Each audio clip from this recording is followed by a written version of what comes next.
Արդեն այդ փորձանքը բերել է, արդեն հայկական ապրանքների համար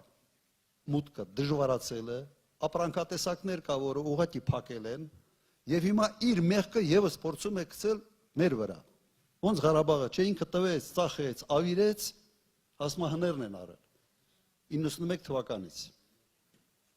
Հիմա փորձում է գցել մեր վրա, եթե այդքան ուժ ունենք, ասենց ասեմ, Ռուսաստանի վրա ազդելու, որ ճամփեքը փակեն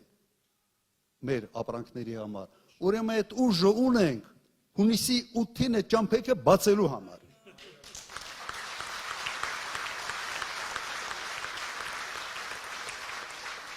Եթե ինքը մնա հաստատ ճամփեքը փակվելու է,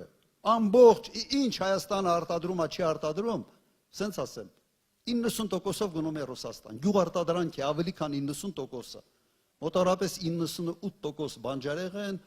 ծաղիկ, գինի եւ այլ, մոտավորապես 90%-92%։ Բալավ դու այդ քայլերը որ անում ես,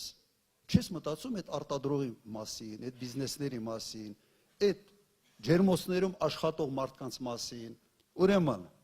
եթե այդքան հզոր ենք, որ կարող ենք սա փակել, կրկնեմ, ուրեմն այդ հզորությունը կա բացելու համար։